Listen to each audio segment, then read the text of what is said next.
Nah, ini. Bentar ya, Kak. Ya,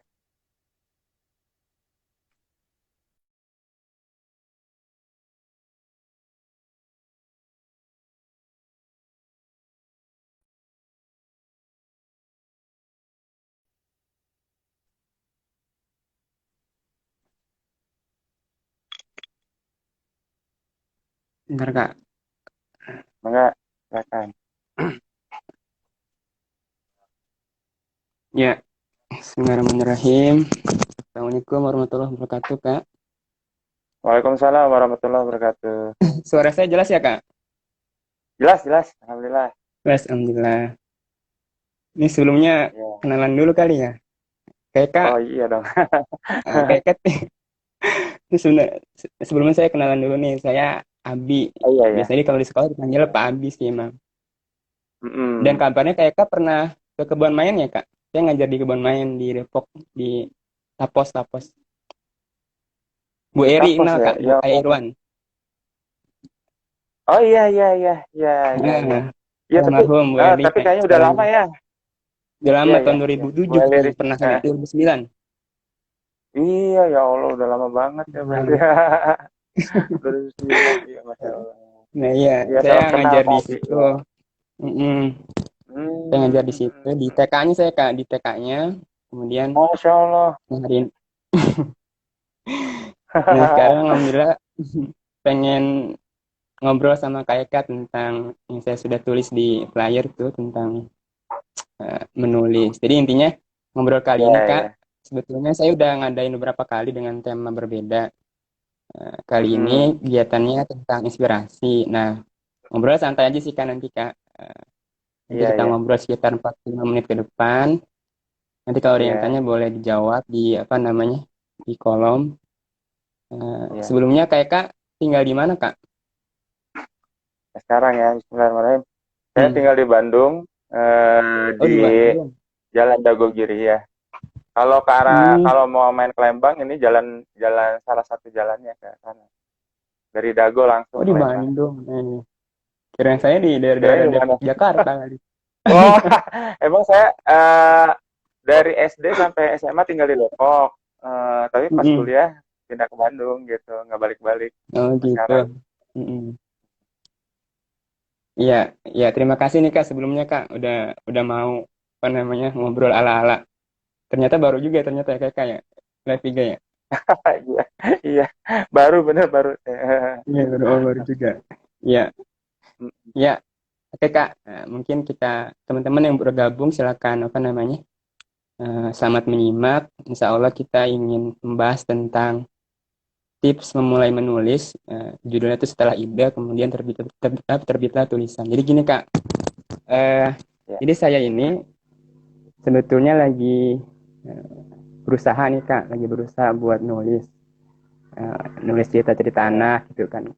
Kemudian di sekolah tuh ya. ada kegiatan, biasanya di sekolah tuh ada kegiatan role play kan, role play. Kemudian biasanya kita nulis-nulis naskah cerita. Cuman akhirnya nggak dituliskan secara rapi, nggak terportofoliokan gitu kan. Kemudian saat pandemi Mm, ini karena seringan di rumah gitu kan, kegiatan ya. akhirnya ya udah tuh iseng-iseng nulis gitu kan. Sempet Mm, ada yang sudah jadi itu beberapa yang saya buat flyer juga di IG saya, di feed IG saya. Kemudian ada juga beberapa yang udah jadi, kemudian masih belum rapi. Nah, di sini mm, saya ingin belajar sebetulnya, Kak. Intinya sih mm, belajar. Kalau misalkan nanti ada yang nih yang nyimak nih, alhamdulillah nih lumayan lumayan juga yang nyimak. Kalau mau nanya juga nggak apa-apa, silakan. Jadi saya ingin belajar intinya ke Kak Eka tentang ya. tips memulai menulis ini. Mungkin sebelum ke tema, mungkin Kak Eka bisa berbagi pengalaman gitu awal dari Oh, menulis. Karena ini udah iya, lama iya, juga iya. kan Kak Eka dan punya Iya, iya, iya. kalau rumah pensil itu apa tuh Kak? Rumah pensil itu Penerbitan. apa tuh Kak? Penerbitan ya, oh iya. Iya, Ya Kak, itu paling Kak, ya, prolog dari saya. ya, Silakan Kak. ya singkat. Iya, singkat aja ya. Ya. Bismillahirrahmanirrahim. Salam Mm-mm. kenal Pak Abi dan teman-teman semua. Mm-mm. Saya Eka Wardana, tapi karena sering disuruh ngedongeng di TK gitu ya, jadi dipanggilnya Kak Nah, sampai sekarang gitu. tapi Nah, saya sebelumnya tuh pernah mulai ngajar TK juga Kak? Enggak. Saya Oh, kerja di enggak. penerbitan, nulis buku. Hmm. Nah, Hmm. kebetulan manajer saya di penerbitan itu, Kak Andi Yuda, itu seorang Hmm. pendongeng kan. Nah, ketika beliau nggak Hmm. bisa suatu saat karena ada acara kantor, saya diminta gantiin. Nah, setelah itu jadinya saya keterusan gitu. Hmm. Nah, jadi apa? Saya nulis tuh waktu kuliah. Hmm. Sebetulnya terang aja sih saya nulis waktu kuliah tuh karena lagi pusing sama mata kuliah yang saya hadapi. Oh, Jadi lagi kalau pusing ya? orang, iya, karena Iya, salah iya. milih jurusan terus terang aja, jurusannya terlalu Oh. sulit bagi saya gitu. Nah, Hmm. daripada apa melakukan tindakan yang aneh-aneh lah, pergi kemana yang nggak jelas, ya udah saya ambil kertas, saya Hmm. nulis, saya ketik. Dulu kan belum ada komputer ya, dulu masih pakai masih masih Hmm. pakai mesin ketik loh. Tahun berapa tuh, Mungkin Kak? Pak Abi kenal nggak Tahun berapa mesin tuh, ketik Kak? yang tahun Enggak. 90, 91, 91. 91. Saya belum lahir. Iya, jadi mesin ketiknya tek tek tek tek ting gitu yang gitu. Hmm. Hmm. Nah, jadi dari situ saya mulai. Tapi saya pikir-pikir gini, setelah setelah saya nulis diterbitkan, terus saya pikir kok bisa jadi ya, ya kita yakin bahwa Allah itu ngasih jalannya kan begitu ya, setiap orang Ya. beda-beda Hmm. dengan cara yang luar biasa. Justru di tengah kesulitan kok Allah ngasih jalan ke arah sini gitu. Nah, Hmm. saya mikir, tapi kan ada sebabnya nih. Kita kan dikasih pikiran, Hmm. kenapa ya? Ketika saya dalam Hmm. keadaan sulit, kok saya nulis gitu. Nah, setelah saya runut ke masa kecil saya, kan biasa psikolog gitu ya, dirunut ke masa kecil nih. Kalau Hmm. ada apa-apa di masa sekarang, berarti masa masa lalu Hmm. kamu kayak gimana sih sebetulnya gitu ya. Kalau ada masalah di masa sekarang, pasti pengaruh dari masa kecil dan sebagainya. Nah, saya juga Hmm. kayak gitu. Nah, saya coba lihat masa kecil saya kayak gimana. Oh, saya ingat ternyata dulu itu saya emang sering didongengin sama ibu saya. Nah, Hmm. ibu saya itu kan perawat ya. Pagi sampai siang itu dia kerja di rumah sakit.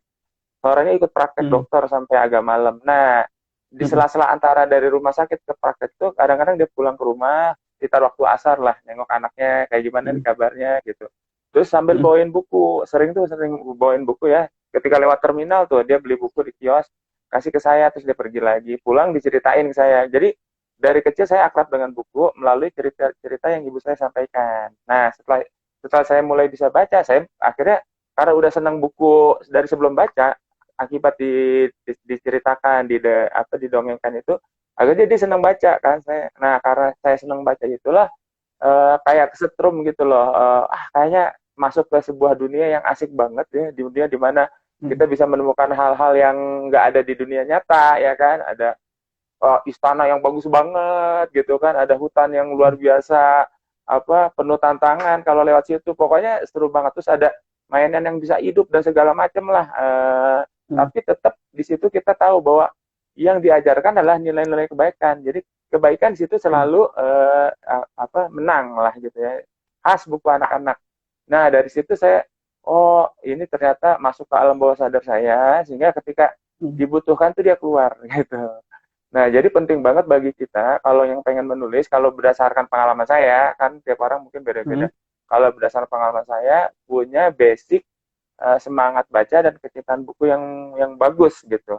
Nah, kalau itu udah ada, insya Allah itu akan jadi salah satu jalan inspirasi kita untuk menulis gitu. Dulu saya waktu zaman saya tuh zaman-zamannya buku petualangan anak-anak tuh waktu saya mulai mendekati masa remaja, buku Lima Sekawan, Sabta Siaga, ya mungkin sekarang udah pada nggak tahu ya, kecuali angkatan-angkatan saya. Walaupun terakhir saya lihat di Gramedia masih ada di paket gitu. Nah itu luar biasa banget, yang ngarangnya Enid Blyton, penulis Inggris Hmm. yang guru juga dia Hmm. nulis petualangan anak-anak. Oh pokoknya asik banget. Kalau kita nggak punya bukunya, kita pinjam sama teman atau tukeran. Dia Hmm. nggak punya yang kita punya, ya tukeran gitu. Dan nggak Hmm. terbatas cuma buku, kadang-kadang komik juga gitu. Saya ingat waktu ngaji itu, pulang ngaji, aku punya buku baru nih gitu ya. Aku juga punya, Hmm. kamu mau nggak lihat? Oh iya, tukeran yuk gitu, tukeran. Besoknya, oke seru banget lah dunia waktu itu ya. Kalau sekarang kan anak-anak udah ngelihatnya lewat digital ya. Kalau waktu itu kita main langsung gitu, tuker-tukeran buku, ngobrol, bukunya seru nggak, komiknya seru nggak, dan sebagainya kayak gitu. Jadi kalau kita dulu punya buku koleksi itu agak banyak dideketin temen gitu. Walaupun kita agak pendiam, kalau anak sekarang pendiam agak dibully ya. Kalau dulu pendiam sedikit tapi kita punya banyak koleksi buku ya, anak-anak pada datang, apalagi bulan puasa tuh. Ya kan, sambil ngabuburit nunggu buka, oh pada datang baca gitu. Itu yang saya alami ya waktu kecil.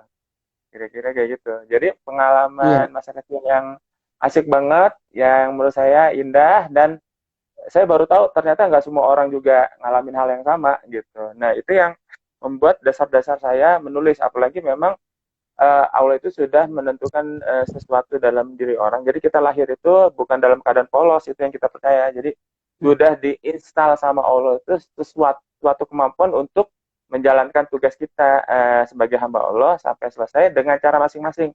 Nah, kita tinggal menemukan, ya tentu saja dibantu orang tua kita kalau waktu kecil, tinggal menemukan hal itu gitu. Nah, kalau saya menemukannya lewat cara kesasar-sasar dulu, salah jurusan dulu dan sebagainya gitu. iya, iya, iya. Oh, jadi memang backgroundnya dan awalnya lingkungannya juga mendukung ya, kayak tadi saya Ya, dengar kan di rumah sering dibeliin buku, kemudian dibacakan, mm, terus temennya iya, juga pada suka buku, tukeran buku gitu kan. Nah, kalau ya, saya, kalau saya kan sebetulnya kalau dirunut ke pengalaman masa kecil nggak terlalu lingkungannya nggak terlalu mendukung gitu kan. Paling ya mm, sekedar ada buku dari sekolah gitu kan, perpustakaan. Cuman ya, memang ya, saya, nah saya senang sih di perpustakaan dulu di SD, di SMP tuh saya senang ke perpustakaan. Cuman akhirnya hanya di sekolah aja gitu, di rumah tuh nggak terbangun mm, iklim itu. Nah, mm, sekarang sih emang saya senang di bahasa sih, kan maksudnya dimulai SMP ya. Dulu SMP saya pernah, bukannya ria nih, itu cuman pengen aja. Saya dulu pernah menang mm. juara puisi juga di Oh sekolah ya, di tingkat tamatan, juara dua sih, nggak juara satunya. Cuman ya puisinya buat dari sendiri. situ akhirnya buat sendiri, ngarang sendiri gitu kan. Ada Oh, lombanya memang luar ngarang biasa. doang, bukan bacain, Oh ngarang iya, doang, oh iya, iya, nulis iya, nulis iya, doang. Kalau bacain saya kurang kurang bisa. iya, iya. Inspirasi lewat nulisnya. Nah, itu dibacain sama yang lain gitu kan. Cuman akhirnya Mm, menang. Kemudian setelah itu terbangun tuh saya suka sama bahasa Indonesia ya. Akhirnya ujian nasional pun akhirnya nilai UN tuh ya, menjelang jujur juga ya. mm. Kemudian cuma salah satu 9,8 gitu kan. Nah, Masya itu Allah. akhirnya terpacu gitu kan. Oh, kayaknya kayaknya kuat di bahasa nih gitu kan. Mas feelingnya sih belum pernah ikut tes-tes ini sih, belum pernah ikut tes-tes kayak Steven gitu, belum pernah sih. Cuman akhirnya memang kalau buat-buat kata, buat-buat tulisan tuh saya senang di situ. Nah, akhirnya setelah lulus, nah sekarang ini masih kuliah sih, kemudian ngajar di TK, banyak interaksi sama lingkungan baca, kemudian banyak distimulis juga sama guru-guru dan lingkungan sekolah. Akhirnya pengen nyoba nulis nih. Cuman belum belum ini Wah. aja nih, belum rapi gitu kan. Mungkin Kak bisa Mm, ngasih tips lebih ya. dalam gitu tentang awal mula menulis Kak Eka. Ini kan awalnya ngejar salah jurusan ternyata ya. Ini jurusan apa emang Kak dulunya Kak? Kalau boleh tahu. Saya jurusan teknik elektro, pas lagi Oh, pusing teknik itu. elektro ya. Iya, iya, parah banget Jauh pokoknya. banget. Iya, parah banget. Tapi emang karena saya waktu SD SMP itu termasuk Hmm. siswa berprestasi lah ya, ranking-rankingan Wah, terus. sebenarnya. Nah, ketika SMA itu masuk sekolah yang favorit lah di Jakarta. Saya tinggal di Depok. Nah, di situ saya mulai Oh, tinggalnya sebetulnya di Depok, Kak. Tinggal asli iya, tinggal Depok di Kak, Depok. berarti Kak, kayak Kak. Oh, tinggal asli Depok Enggak, berarti. Berarti saya rumah orang lahir tua di di Depok. Iya, jadi saya lahir di Oh. Jakarta. Nah, ketika kelas kelas 2 SD itu pindah ke Depok gitu. Nah, dari Hmm. situ dari Depok, SMP di SMP 3 Depok, kemudian sekolah di SMA 28 Pasar Minggu ya Jakarta. Nah, Hmm. apa tapi di SMA itu sebetulnya saya udah ada tanda-tanda nih. Saya ngeliat teman-teman saya tuh belajar sebentar udah pada bisa kan. Kan saya ngambil jurusan fisika Hmm. waktu itu. Tapi saya susah payah banget nih gitu. Tapi saya paksain juga, tembus juga UMPTN gitu ya. Masuk ke Hmm. ya jurusan-jurusan itulah, jurusan-jurusan eksak. Nah, di situ baru saya sadar kayaknya saya salah deh ngambil jurusan. Saya bisa sih paksain lulus, tapi kayaknya nggak Itu. bahagia gitu loh. Lulus dengan Hobi ya. maksa dan mau jadi apa. Akhirnya saya Hmm. memberanikan diri untuk mundur, terus baru nanti coba lompat gitu ya, dengan mengambil Hmm. jurusan psikologi yang saya kira lebih cocok, bukan karena saya lagi bermasalah terus ngambil psikologi supaya sembuh, masalahnya bukan. Saya yakin masalah saya bukan di diri saya, tapi ada di lingkungan. Jadi saya keluar dari lingkungan yang saya anggap menekan itu, masuk ke psikologi yang ternyata memang Allah itu ngasih jalannya situ. Sampai sekarang kan saya suka nulis parenting dan sebagainya gitu ya. Hmm. Nah, kemudian yang tadi ditanya tentang menulis ya. Ya, terus terang kalau saya sebetulnya dulu paling sebel, bukan paling sebel, nggak terlalu suka pelajaran bahasa Indonesia. Oh, gitu ya. Beda Tapi sama kayak Kak Fabian. sekarang udah, kayak Kak udah berapa tulisan Kak kalau boleh tahu Kak? Cerpennya Ya lebih ke cerpen udah kayaknya. ada cerita anak, ada komik, ada Hmm. fiksinya sedikit gitu.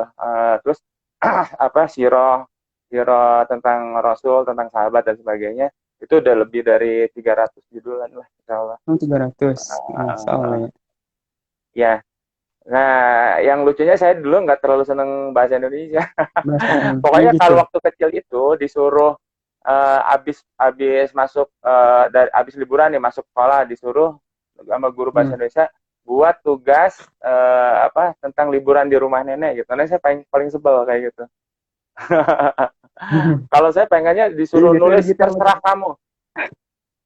Iya, Iya, kalau iya. disuruh nulis terserah kamu lah mau bikin apa. Nah, itu baru saya tapi sampai saya umur-umur saya sekolah sampai kuliah itu nggak pernah disuruh bikin tulisan terserah kamu bikin apa nggak pernah gitu. Pokoknya harus bikin tentang liburan di rumah nenek lah, apalah yang temanya saya lagi nggak mood gitu. Nggak apa Hmm. ya nggak pengen nulis gitu kok dipaksa akhirnya ya udah maksa. Kalau ketika maksa itu jadi nggak keluar. Nah, itu tapi saya bilang tadi tiap-tiap kita punya jalan yang beda walaupun tujuannya sama gitu ya.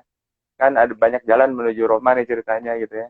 Nah, Iya. kalau saya sih tips saya untuk mereka yang apa tuh yang mulai belajar menulis pertama ya harus ada semangat untuk senang membaca nih.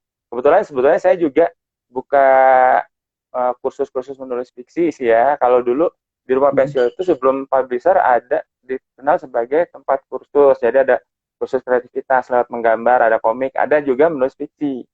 Nah, setelah ada publisher itu agak terbengkalai. Nah, sekarang kita mulai adakan lagi secara online, kursus-kursus menulis fiksi secara online. Insya Allah dalam di bulan ini ada tanggal 24 Juli 2021. Ya, Boleh tuh Kak, ntar uh, saya ikut. ya tapi apa ya karena kita baru mulai jadi mungkin belum bisa apa dipilah-pilah dulu mana yang ikutnya yang ke siapa nih anak-anak dulu atau remaja atau siapa. Tapi yang jelas sih saya berusaha menyampaikan itu dengan bahasa yang mudah. Jadi maksudnya gini, walaupun yang ikutnya anak-anak atau dewasa, tetap sebetulnya itu berguna buat mereka, tinggal nanti mempraktekannya masing-masing gitu. Caranya sama, cuma saya sedikit memudahkan agar anak-anak ngerti gitu.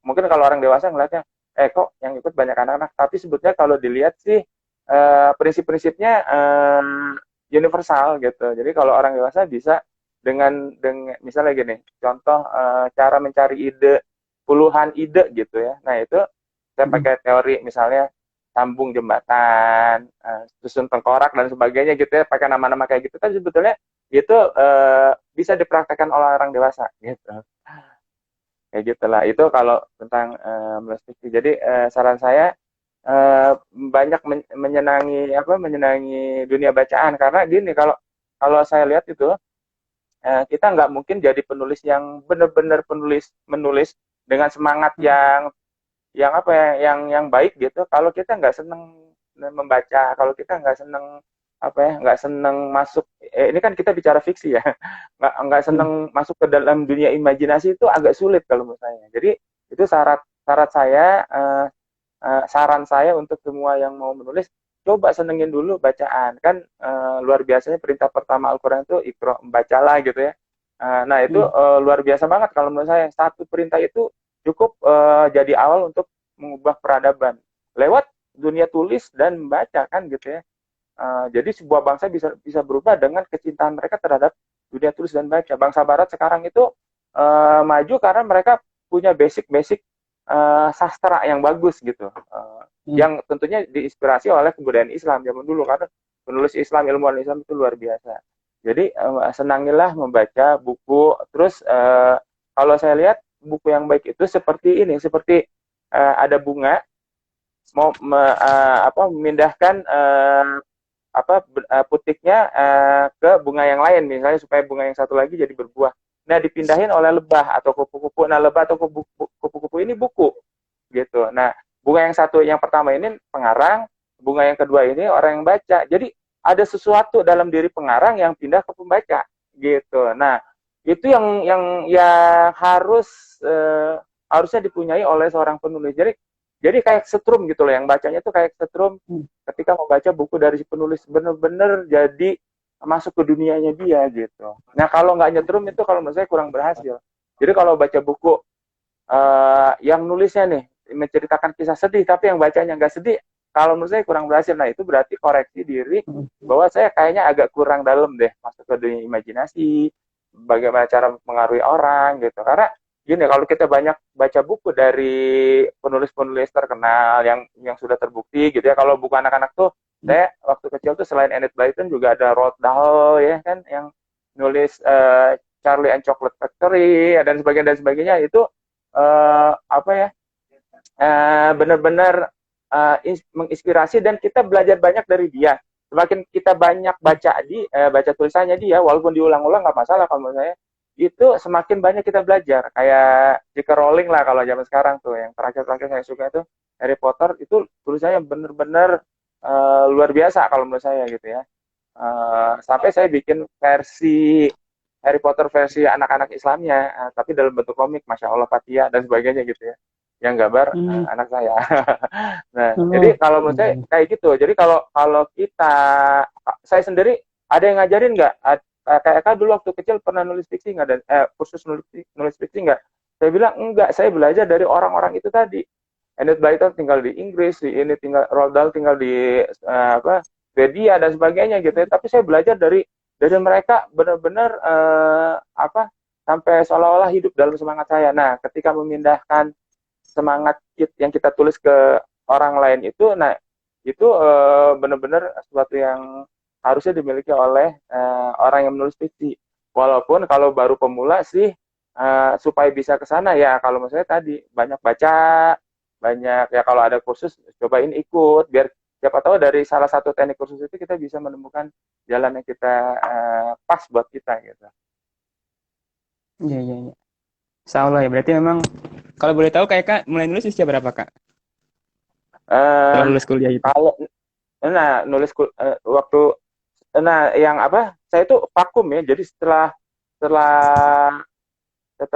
SD disuruh nulis tugas-tugas itu benar-benar nggak pernah nulis, jadi seolah-olah kayak kependem gitu. Saya fokus ngejar ke bidang-bidang ekstra, prestasi di sekolah, akademis dan sebagainya lah. Yang saya tahu sebetulnya ini agak sulit nih, tapi saya kayaknya gengsi banget kalau nggak bisa gitu ya, matematik dan sebagainya. Nah, ketika itu saya nulis tahun 91. Nah, 91 itu saya mulai nulis, diterbitkan ya sekitar tahun 92 lah gitu. Jadi waktu itu umur saya 20 tahun. 20 tahun. Itu beda 4 tahun ya, saya baru 24 sini. Masya Allah. Masih usia deh. Mudaan saya. Iya, jadi jadi nggak bawa tolak ukur Kak, mulai nulis kapan gitu kan, biar nggak ini banget, gengsi banget. Telat atau enggak nih mulainya gitu kan. Oh iya, tadi saya tertarik sama itu Kak, tentang imajinasi itu ya. Berarti emang kita harus banyak baca buku-buku atau cerita-cerita yang imajinatif juga ya. Bacaan kita tuh kan imajinatif tuh kadang yang di barat tuh banyak juga yang udah ditranslate ke Indonesia ya. Karena memang kalau buku dari barat tuh emang imajinasinya kuat banget sih ya. Kayak tadi Charlie and Chocolate, kemudian Harry Potter dan lain-lain. Kalau novel novel juga sih saya senang novel, cuman memang milih-milih novelnya. Kalau novel Habibur Rahman tuh lumayan tuh, masih suka. Kalau Terelie itu emang agak, Terelie atau Andrei Hirata tuh kadang bahasanya tuh kan susah banget tuh Kak. Itu kadang agak sulit tuh hatamin itu. Nah, mungkin bangun imajinasi itu gimana ya? Tadi kan Kak Eka bilang kalau misalnya orang dewasa ya bangun jembatan gitu kan. Tipsnya gitu kan ya, buat ngelatih imajinasi itu. Apa sering ngayal, apa sering, kan kadang kita gini ya, imajinasi itu kadang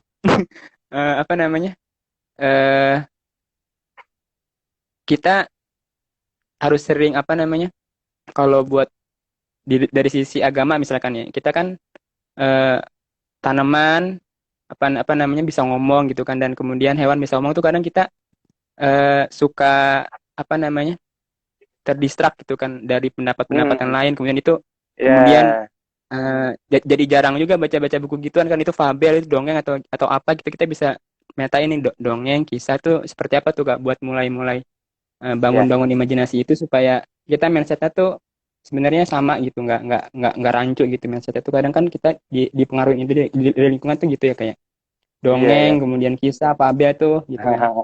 Nah, supaya bangun Iya, imajinasi yang benar tuh gimana Kak awalnya Kak? ya. Kalau yang tadi teknik sambung jembatan dan sebagainya itu sebetulnya untuk sekadar awalan gitu ya, karena yang benar itu Mm-mm. memang dari imajinasi. Kalau teknik yang tadi itu yang saya sampaikan di kursus itu cara mudahnya aja gitu. Tapi kalau mau lebih dalamnya memang kita harus menggali imajinasi kita. Nah, kalau saya sih belajar imajinasi itu dari pemikiran, pemahaman, pengalaman para penulis yang eh, udah lebih dulu melesat lah gitu. Jadi saya banyak Mm. baca tulisan mereka, memahami bagaimana caranya dan ketemu. Jadi kalau menurut saya nggak salah kalau kita suka penulis yang ini, nggak suka sama yang satu nggak masalah gitu. Karena Nggak masalah ya, oh milih-milih itu karena nggak masalah ya Kak? nggak masalah. Saya juga misalnya Mm-mm. nggak suka sama ini gitu ya. Saya sukanya dengan berbagai alasan. Kalau tadi Pak Abi misalnya ini agak sulit dan sebagainya itu masing-masing lah punya alasan masing-masing. Nah, jadi pilih sesuatu yang benar-benar cocok dengan diri kita. Memang sulit karena imajinasi itu ada dalam diri kita kan, gitu ya. Nah, sebetulnya Iya.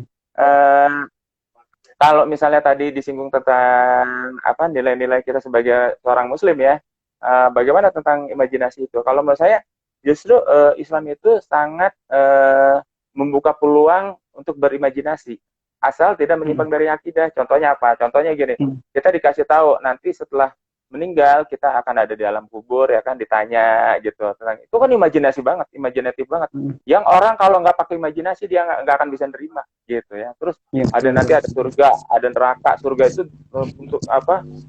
Kenikmatan kayak gini, neraka itu seremnya kayak gini. Itu semua masuk ke imajinasi kita gitu. Jadi imajinasi itu sebetulnya berkaitan dengan keimanan kita kan.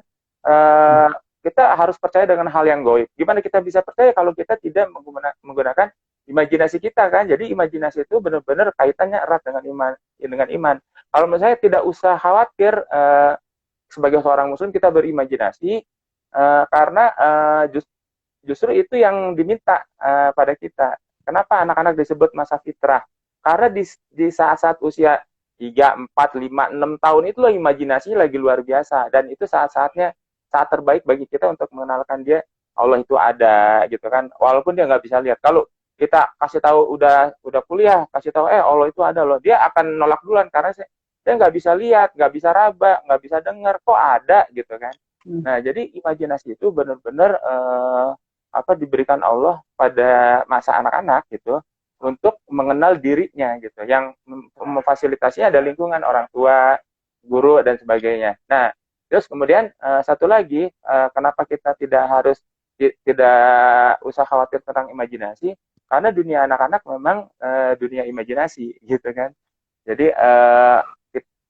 kenapa kita buat cerita anak supaya kita bisa mengasih pelajaran moral kepada anak tanpa si anak itu merasa tersinggung gitu. Jadi kalau kita ceritain misalnya ada si kancil gitu ya, karena dia berbuat nakal, akhirnya dia terprosok dan sebagainya. Sebetulnya dari situ anak bisa mengambil pelajaran bahwa saya nggak boleh nakal kayak kancil ini, kayak serigala ini, kayak kelinci ini gitu. Jadi kalau menurut saya menghidupkan fabel nggak apa-apa karena dunia anak-anak tuh senang sama binatang, sama fabel. Itu sudah dibuktikan ratusan tahun oleh orang-orang Barat gitu ya. Sehingga mereka kan tumbuh jadi orang-orang yang sangat imajinatif. Nah, kalau udah imajinasinya main, jadinya apa kita? Jadinya kreatif, kreativitas yang timbul. Dan ini kaitannya erat juga dengan kemampuan kita menulis. Kalau kita imajinasinya kering, kreativitasnya juga kering. Nah, kalau udah Mm. kreativitas kering, tulisan kita nggak akan dalam gitu, nggak akan luas, Mm. nggak akan main, nggak akan misalnya bisa menyentuh orang dan sebagainya. Jadi kita perlu banyak memiliki imajinasi yang bagus supaya tulisan kita luas, dalam dan bisa menyentuh sampai ke pikiran pembaca kita gitu. Nah, cara cara berimajinasi kalau menajamkan imajinasi kalau saya ya itu banyak membaca tulisan-tulisan yang membuat kita kadang-kadang kaget gitu ya. Kayak saya pertama kali membaca Harry Potter tuh kaget banget, kok bisa ada ide kayak gini dan saya nikmatin banget gitu ya. Hidup banget seolah-olah kita ikut si tokohnya tuh masuk ke sekolah sihir, ada ini, ada ini, ada ini. Ya karena kita udah dewasa kan kita bisa memilah, ya kalau dalam Islam sih ini masa ada yang kayak gini, tapi bukan itu masalahnya adalah kita menyelami imajinasi orang gitu. Terus tentang apa misalnya Lord of the Ring, dia punya dunia sendiri gitu ya. Kita masuk situ, oh begini caranya. Kita berimajinasi, oh gini ya gitu. Nah, yang masuk ke dalam pemikiran imajinasi orang yang sudah jadi, kayak dari bunga yang tadi itu kita dapat sebut tarinya dibawa sama buku dan sebagainya kayak gitu. Terus kalau saya sih mungkin nggak semuanya setuju, tapi ya ini cara masing-masing. Dia juga selain baca buku juga suka ngelihat ide-ide dari film gitu. Sudah film-film yang petualangan, yang agak imajinatif gitu ya. Karena walaupun sebetulnya kalau menurut saya lebih asik kalau baca buku. Kenapa? Karena kalau buku itu membuat otak kita bekerja. Jadi ketika buku itu menceritakan sesuatu, kita kan nggak bisa lihat gambarnya, ya kan? Kecuali kalau ada gambar, itu pun gambarnya nggak akan bergerak dan nggak akan bunyi. Kalau film beda, film itu gambarnya udah ada, bergerak pula, warnanya ada suaranya dan sebagainya. Otak kita nggak bekerja karena udah enak gitu loh, nerima semuanya langsung. Tapi masih ada sisi-sisi yang bisa kita ambil dari film itu, misalnya tentang membuat karakter, ya kan? Terus tentang penceritaan dari sudut mananya, nah gitu. Jadi bisa menggunakan berbagai cara dan paling asik menggunakan cara yang paling menyenangkan buat kita gitu. Makanya kalau kita senang baca udah asik banget lah belajar berimajinasi dari orang-orang para penulis yang luar biasa dengan cara membaca pula gitu. Kalau menurut saya sih itu kalau saya imajinasi nggak bisa dipaksain ya kalau pengalaman saya. Jadi kita merenung gitu, istilahnya ngedeng nunggu sampai di gua ketemu gitu kan, imajinasi. Kalau saya nggak bisa, di gunung gitu nggak enggak ya, kuat kalau saya. bisa gitu kan, Kalau saya nyari suka nyari inspirasi di gunung misalkan, enggak ya gitu ya, kayak ya nggak gitu harus kalau ada kalau saya perjalanan kalau panjang saya ya. iya, kalau saya nggak gitu. Jadi misalnya, oh kayak kan nih, senangnya tinggal di tempat yang sepi biar dapat inspirasi. Kalau saya bukan gitu. Saya Oh nggak gitu ya. apa-apa tinggal di tempat yang ramai, tapi saya bisa nyelam ke dalam isi buku gitu ya. Itu nggak Iya, iya. masalah gitu. Saya kan sering dulu baca di angkot gitu ya. Terus ada waktu kuliah tuh dari perjalanan dari Depok misalnya ke Bandung atau sebaliknya tuh saya suka kalau lagi sempat baca buku saya baca buku. Dan di situ kan nyelam gitu ya ke imajinasi yang ada di dalam buku. Luar biasa banget lah pokoknya. Seru Iya, gitu. iya. Menarik sih emang, kadang kita terkonsep tuh kadang kalau mencari imajinasi kan kudu tempat yang tenang, di sawah, Iya. gemericik air gitu. Padahal nggak gitu juga ya, kayak ada backgroundnya. Iya. Iya. Minimal intinya adalah bacaan kita banyak ya Kak. Iya. Ya sebetulnya itu suasana aja sih. Maksudnya Mm-mm. kan gini, kalau kita nulis itu kontemplatif ya. Maksudnya kita memang perlu perlu perlu menghindar dari gangguan. Nah, itu mungkin Mm-mm. mungkin itu bisa memang cocok lah ya. Tapi kalau misalnya harus memerlukan suasana tersebut supaya inspirasinya keluar, kalau menurut saya sih enggak. Karena inspirasi ide itu bisa dapat dari mana aja. Karena kan kita lagi ke pasar, misalnya lagi pasar ngelihat ada bapak-bapak tua, udah tua, bungkuk, jalan gitu ya, meminta sesuap nasi dari sana sini sana misalnya gitu ya. Kita kan bisa dapat Mm. inspirasi dari situ gitu ya. Bisa melihat dengan jadi kadang-kadang imajinasi itu bisa dilihat dari kehidupan nyata. Nah, tapi karena kita nggak tahu kehidupan nyata itu kayak gimana, cuma tahu sekilas doang, kita bisa imajinasikan, oh kenapa dia bisa jadi kayak gini, dan setelah ini dia mau ngapain, dan sebagainya kayak gitu. Kayak ibaratnya gini, kalau kita nanya ke seorang anak nih, kalau kita mau tahu imajinasi yang luar biasa dari anak-anak, dan kita bisa belajar dari situ, misalnya kita kasih lihat anak tuh sebuah gambar, misalnya ada bapak-bapak naik mobil, iklan mobil lah misalnya, kita tanya, adek ini bapak ini siapa? Oh bapak ini paman aku. Terus dia mau kemana? Dia mau ke rumah temennya. Rumah temennya di mana? Di sana di kaki gunung. Di kaki gunung itu ada apa? Ada gua. Temennya tinggal di gua. Iya. Emang temennya orang? Bukan. Temennya siapa? Beruang dan sebagainya gitu kan. Terus dia dari mana? Dari rumah paman. Rumah paman di mana? Di kota. Terus kotanya di mana? Tinggal di gunung yang sangat tinggi. Itu kan gara-gara cuma ngeliat satu gambar iklan mobil gitu ya, ada gambar orangnya, itu bisa imajinasi bisa jadi satu cerita utuh gitu. Jadi imajinasi itu bukan berarti dari sesuatu yang benar-benar nggak ada. Jadi sesuatu yang kita lihat tapi kita kembangkan gitu loh. Nah itu bisa jadi imajinasi. Gitu. Jadi sebetulnya nggak usah terlalu khawatir banget. Saya nggak punya imajinasi. Ya tinggal kalau menurut saya imajinasi itu bisa timbul kalau kita ya tadi banyak baca gitu ya, dan sehingga jadi gini, ketika menulis yang asik itu kalau kita udah kebelet ya, tanda kutip, mohon maaf nih, kalau udah kebelet pengen nulis, nah itu baru keren, baru asik banget lah gitu. Tapi kalau misalnya belum gitu ya, masih apa, masih setengah-setengah, nah itu mungkin agak tersendat. Nah, supaya supaya bisa kebelet ya harus banyak baca gitu kalau menurut saya. Baca sana, baca sini, ada buku bagus kejar baca gitu ya. Nah, kayak gitu. Jadi kalau menurut saya, kalau mengambil apa, para penulis barat yang memang sudah terbukti lah ya bukunya bisa jadi film, jadi apa, itu mereka pasti pembaca yang luar biasa gitu. Nggak mungkin nggak senang baca gitu. Ya, ya. Luar biasa. Berarti emang ini ada dapat sains baru tentang imajinasi nih saya. Jadi teringat ini juga nih Ustadz Dendri ya. Kalau kayak tahu tuh Ustadz Dendri pernah cerita ternyata Umar bin Khattab itu punya imajinasi bidadari di surga, lehernya panjang, kemudian wajahnya kulitnya hitam gitu. Imajinasi Umar itu kan. Jadi memang mindset kita dibolehkan gitu. Maksudnya Iya. dengan berbagai pandangan Iya. yang berbeda-beda, sebetulnya ada Iya. pandangan yang membolehkan, malah tadi yang kayak Kak bilang bahwa agama kita itu agama imajinasi, bukan agama imajinasi yang dalam tanda kutip bohong gitu ya, maksudnya kita Iya. dilatih untuk berimajinatif gitu supaya kita Mm-mm. yakin dan lain-lain itu. Udah luar Iya. biasa nih kayak Kak nih. Teman-teman yang bergabung nih lumayan banyak juga nih tadi, cuman banyak yang keluar masuk ya, cuman banyak nih lambayang tangan. Yang mau tanya boleh nih. Kalau misalkan ada yang mau tanya silakan tulis aja di kolom chat. Ini kayaknya bunda-bunda semua nih yang gabung nih.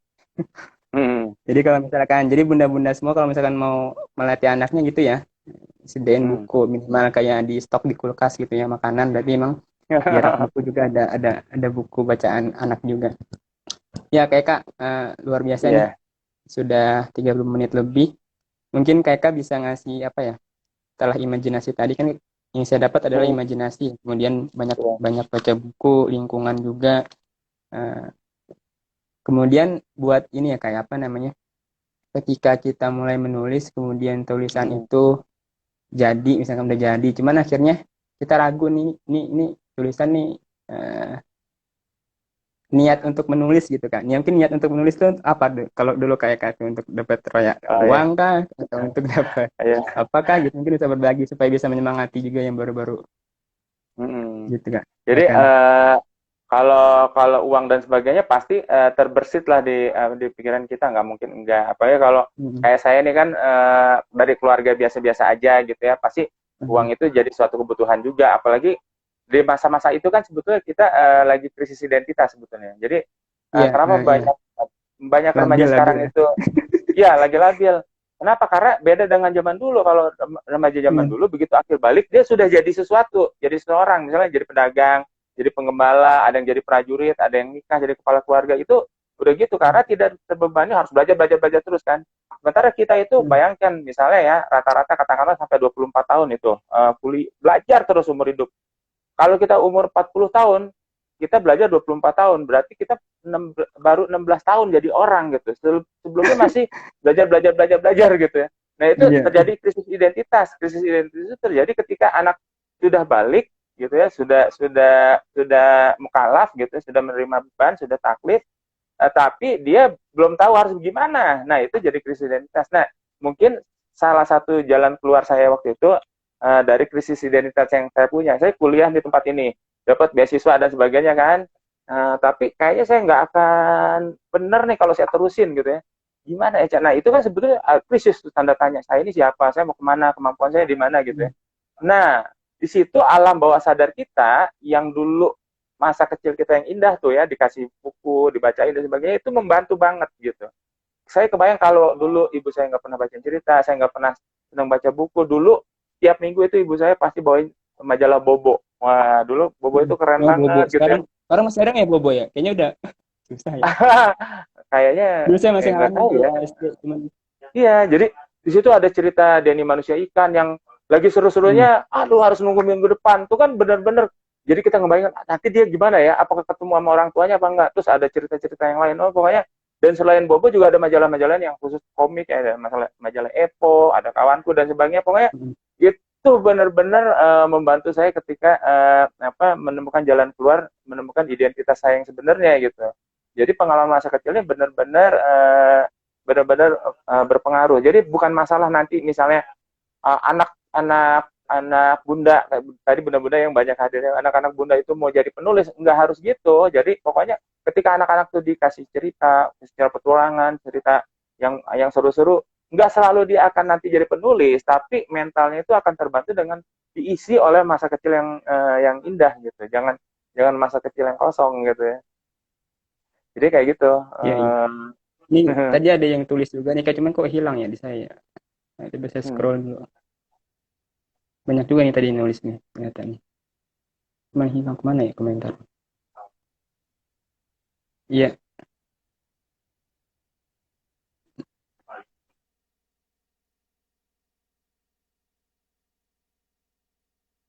iya.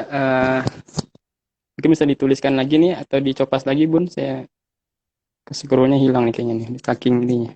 Ya, terima kasih ini kayak kan nih. Berarti emang mindset tadi terbangun juga mindset menulis seperti apa, kemudian pengalaman kayak Kak juga luar biasa ternyata dari krisis identitas tadi ya. Karena memang saya juga ngalamin sih Kak, maksudnya eh, apalagi pandemi gini jadi sering di rumah gitu kan, jadi sering banyak waktu di rumah padahal kan sebelum pandemi aktivitas di rumah tuh sebentar gitu. Sekarang dipaksakan untuk di rumah terus kebanyakan gitu. Akhirnya ya dalam kalau kalau bahasa anak muda sekarang gabutnya itu kadang gabut itu kan apa namanya masalah gitu. Iya, Iya, banyak baca buku dan aja saya kalau menurut saya. hmm, mungkin kalau bisa ngasih ini ya kayak kan kira-kira yang eh, Hmm, kalau bacaan-bacaan mungkin kalau saya tangkap sekarang ya kondisi saya atau situasi yang saya sekarang rasakan mungkin bisa dikatakan telat kali ya, kayak telat untuk untuk no, untuk mendapatkan lingkungan itu kan dulu kan kayak kan pernah baca buku dari kecil kemudian lingkungan banyak kemudian terbangunlah imajinasi-imajinasi itu. Nah, sekarang kalau misalkan tadi saya hmm. dengar penjelasan kayak Kak, saya jadi terpikir baca buku Harry Potter lagi, tapi Harry Potter kayaknya udah nggak bukan udah nggak laku, udah kejauhan sekarang Iya, mau iya, iya, udah iya, nggak ada seriesnya iya, lagi iya, kan. Mungkin iya, iya, iya. kayak Kak bisa ngasih apa nih ya? Hmm. Kira-kira yang pas di usia yang sekarang saya, kemudian situasi yang sekarang yang saya mungkin berbeda dari Kak Eka gitu kan. Ya, apakah dari yang kayak Kak bilang tadi gitu kan ya udah dari bacaan buku-buku anak aja gitu kan kalau misalkan menulis buku anak ya udah kita bacaannya buku anak aja gitu kan kalau menulis buku motivasi gitu kan buku leadership apa nah itu Kak mungkin bisa ngasih sedikit penguatan itu Kak. Ya, ya.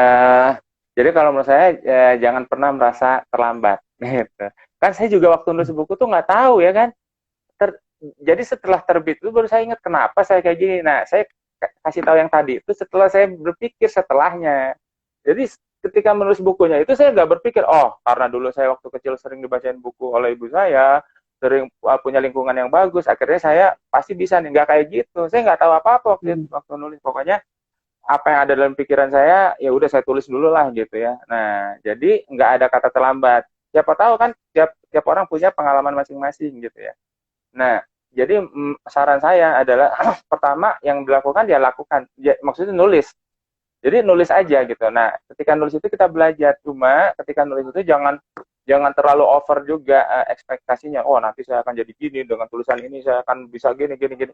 Ya pokoknya dinikmatin aja deh hasil tulisan dan kita masuk ke dalam tulisan kita seolah-olah kita jadi sutradara gitu ya. Jadi sutradara. Oh, ini pokoknya mau saya matiin nih biar orang-orang pada Hmm. sedih gitu kan.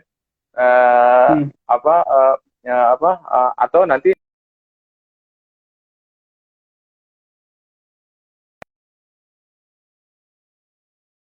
gitu. Nah, kalau kita bisa sampai kayak gitu, itu berarti sudah mulai bisa menghidupkan cerita kita. Nah, jadi Hmm. kalau saran saya, memang kalau kita pengen menulis fiksi, ya baca buku fiksi karena kita kan sebetulnya bisa jadi kita multi talenta ya, tapi Hmm. tidak multi fokus gitu. Jadi kalau kalau sedang mengerjakan sesuatu, kita cuma bisa mengerjakan satu hal itu saja, nggak bisa mengerjakan hal lain dalam waktu bersamaan. Kalau misalnya, kok kalau aku nyetir mobil sambil dengerin radio, itu sih bukan bukan multifokus, kita fokusnya tetap nyetir ya, jadi cuma ngebantu kayak kita belajar dengerin musik dan sebagainya, itu bukannya multifokus. Tapi kalau multifokus tuh misalnya gitu, kita lagi belajar nulis fiksi, ya udah fokus ke fiksi dulu biar nggak kemana-mana, baca Hmm. selami dan sebagainya sampai selesai ya kan.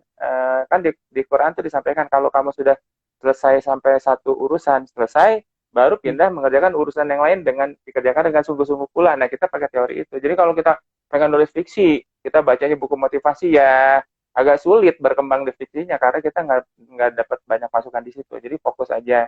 Kalau senangnya buku anak ya baca banyak buku anak, menyelami dunia anak. Apalagi Pak Abi di TK luar biasa ini mah. Kalau saya nggak ketemu anak-anak cuma sekali-kali aja, itu juga kalau disuruh ngedongeng, tapi biasanya saya cuma mengamati dari jauh gitu.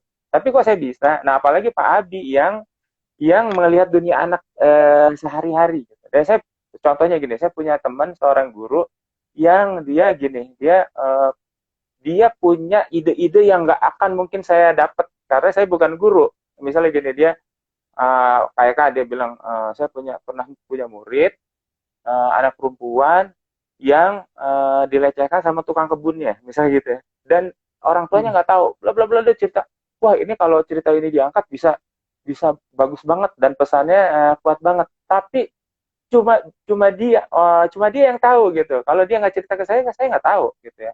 Dan dia kenal sama anak yang ngobrol itu mah, kalau udah kayak gitu ininya bisa diangkat banget Pak Abi gitu. Jadi kalau saya ini ngelihat potensi Pak Abi sebagai guru bisa ngelihat anak-anak lebih dekat daripada orang lain. Kalau saya kan cuma ngelihat dari jauh, berimajinasi dengan imajinasi saya sendiri gitu ya. Tapi kalau Pak Abi kan ngelihat situasi anak-anak dari dekat, oh mereka sih ternyata punya punya hal-hal, ada yang kendala di rumah atau ada hal luar biasa yang nggak bisa dilihat orang-orang lain, dan itu bisa diangkat. Jadi salah satu yang bisa membuat tulisan kita hidup dan idenya juga hidup, kan tadi saya udah bilang ya, imajinasi itu bukan berarti kita menghayal benar-benar dari nggak ada menjadi ada, tapi dari sesuatu yang ada kita bisa hidupkan. Nah, Pak Abi bisa ngelihat kehidupan anak-anak dengan lebih dekat. Sebetulnya semua guru lah ya, apalagi guru yang sedang menulis itu bisa melihat situasi apa yang dihadapi anak-anak lebih dekat. Bahkan mungkin kadang-kadang yang orang tuanya nggak tahu, anak-anak tuh bisa bisa nyampein ke gurunya, ini loh maksud apalagi misalnya penilaian anak tentang orang tuanya gitu ya. Nah, ini bisa jadi ide-ide cerita inspirasi yang sangat membantu buat orang tua. Oh, kalau gitu saya nggak boleh kayak gini karena ada kasus kayak gini nih. Nah, itu luar biasa Pak Abi gitu ya. Apalagi kalau ditambahin Iya. imajinasi, dihidupkan misalnya dibawa ke zaman dulu apa-apa gitu ya. Padahal sebetulnya kejadiannya zaman sekarang kita hidupkan. Nah, itu mah tergantung kemampuan kita lah ya. Tapi imajinasi yang kuat-kuat banget juga ya, maksud saya imajinasi kuat tuh bukan berarti menghayalnya kemana-mana, tapi kita bisa menghidupkan cerita apa yang tokohnya itu katakan ketika dia berhadapan dengan orang yang lebih kuat dari dia. Nah, itu imajinasi kita di situ. Oh, dia ternyata ngomongnya kayak gini. Orang yang kuat itu ternyata maunya kayak gini, dan kayak gitulah kira-kira gitu. Jadi kalau menurut saya Pak Abi punya, dan guru-guru yang lain gitu yang sedang menulis, punya potensi dapat ide-ide yang luar biasa nih kalau bisa mengamati lebih dekat, berkomunikasi lebih baik dengan anak-anak. Bukan berarti ngorek-ngorek ini ya, ngorek-ngorek ngorek-ngorek hal-hal pribadi anak-anak, bukan maksudnya kita tahu dari apa yang kita lihat saja gitu, tapi tetap menghargai privasi anak-anak. Maksud saya bukannya berarti kita mencampuri kehidupan mereka. Nah, itulah gunanya imajinasi. Jadi namanya dibedakan, situasinya dibedakan, sehingga orang tua juga nggak akan tersinggung, oh ini mah anak saya yang ditulis gitu ya, nggak akan kayak gitu. Hmm. Jadi luar biasa sebetulnya jadi guru itu potensinya kalau ke dunia anak-anak. Iya, luar biasa berarti ya. Jadi memang harus fokus tadi ya, harus fokus. Kalau misalkan kita mau menulis buku anak, ya udah kita coba latih atau stimulus bacaan kita terkait buku anak gitu. Mungkin satu aja nih ya saya bacain ya, karena udah mau ini 40 menit lebih. Saya janji 45 Oh menit iya, ke kayak Kak silakan. nih. Ini ada yang tanya Iya, nih silakan. dari Kak, dari Bu Rea nih kalau nggak salah nih. Ini kan dia punya anak usia 3 tahun Kak. Kemudian Hmm. cara apa namanya nih? Anak-anak belum anak-anak belum memahami bahasa buku gitu kan, sehingga perkataannya mereka banyak bertanya, jadi saya kesulitan buat menjawab gitu kan bahasanya gitu ya. Ya, ya. Mungkin Dah. ini kali ya cara mendongeng untuk anak 3 tahun tuh gimana, mungkin kali ya kayak saya tangkap gitu Ya, pertanyaannya nih. pertama itu cara yang paling mudah adalah cari buku yang sesuai dengan usianya. Hmm. Bahkan di luar negeri itu ada buku bayi. Nah, buku bayi itu nggak perlu ada tulisannya. Cuma gambarnya Hmm. aja. Misalnya bola jatuh ke lantai, dari lantai turun ke halaman, dari halaman turun ke jalan misalnya, udah selesai ceritanya kayak gitu doang, cuma ngeliat gambar. Nah, yang berimajinasi ya ibunya ceritain ke bayinya sesuai dengan bahasa bayi. Jadi buku itu membebaskan orang tua untuk menyampaikan berdasarkan gambar sederhana yang dilihat kepada anak. Jadi ada buku-buku yang khusus buat memang, tapi memang di Indonesia benar-benar sangat terbatas nih ya Bunda ya. Nah, itu Hmm. satu, cari buku yang sesuai dengan usianya. Kedua, yang penting kita ingat adalah anak itu tidak melihat, sebetulnya tidak melihat apa yang kita sampaikan, tapi melihat siapa kita. Kayak misalnya gini, gini kita Hmm. ditanya, yang diajarin guru waktu kelas 3 SD itu apa sih? Bingung kita kan, tapi kalau ditanya, waktu SD itu guru guru kamu yang paling baik siapa? Wah, kita pasti ingat, oh Bu ini atau Pak ini, yang paling galak Hmm. ya kita kenal juga gitu. Nah, yang diingat anak-anak adalah siapa kita. Jadi kalau kita bercerita pada anak-anak, anak yang diingat anak-anak adalah seperti saya dengan ibu saya dulu kan, saya nggak ingat yang ibu saya cerita itu apa aja ya, tapi yang saya tahu dia sering ceritain saya gitu kan. Apa tuh habis mandi gitu baca cerita dulu, habis itu dia pergi lagi gitu ya.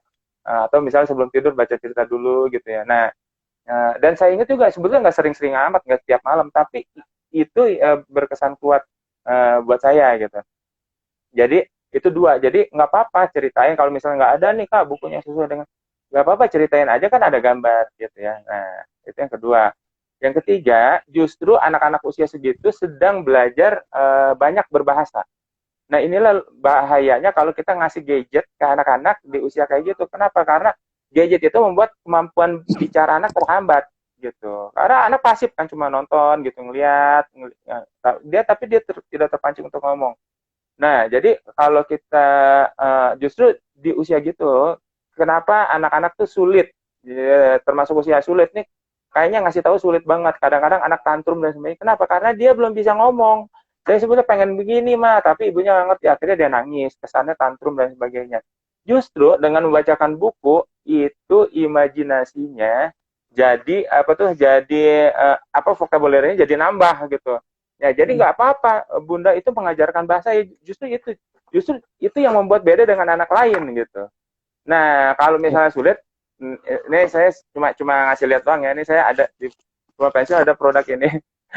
Ini Buat. bercerita loh. Buat apa?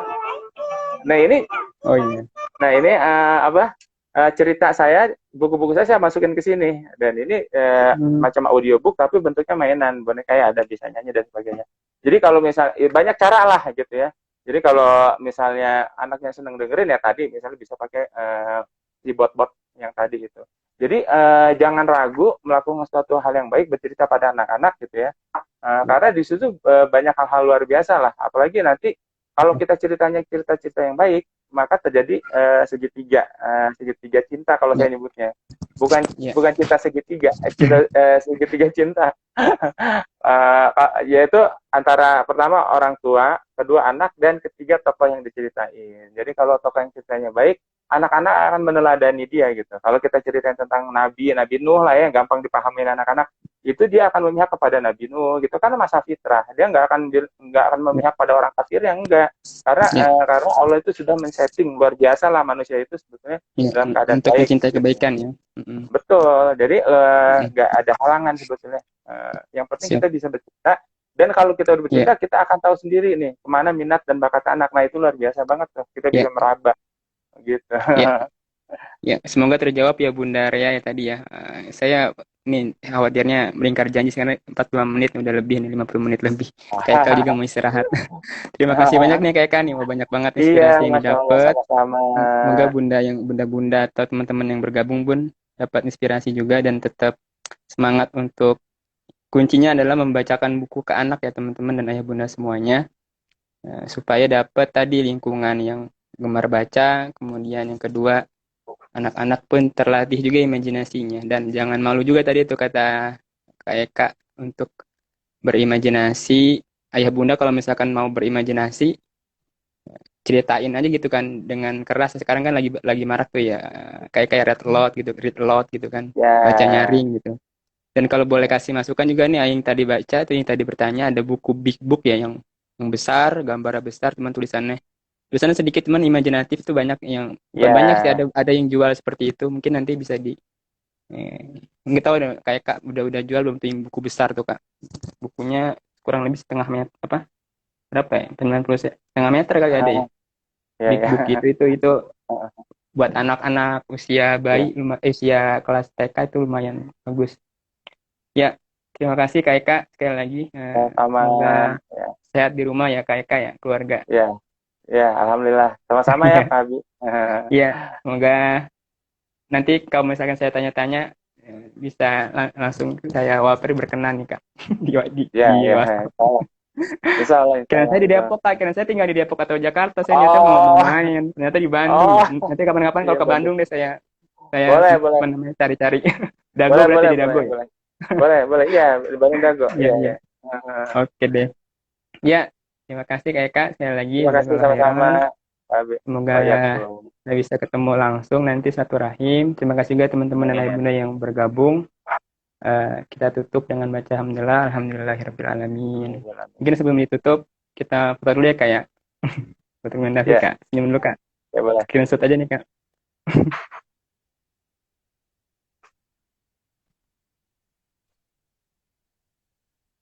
Oke deh. Ya, kasih ya Kak Eka Ya, ya. Saya nanti tutup ketemu nih Kak lagi ya. ya. Nanti ada Ya, di IG saya nanti kalau misalkan mau itunya. Apa namanya? boleh. Ya, ya. Rekamannya ada di IGTV saya, kemudian saya upload juga nanti di YouTube. Kasih ya Ya, Kak. Saya ya tutup nih sama-sama. Kak. Ya. Hmm.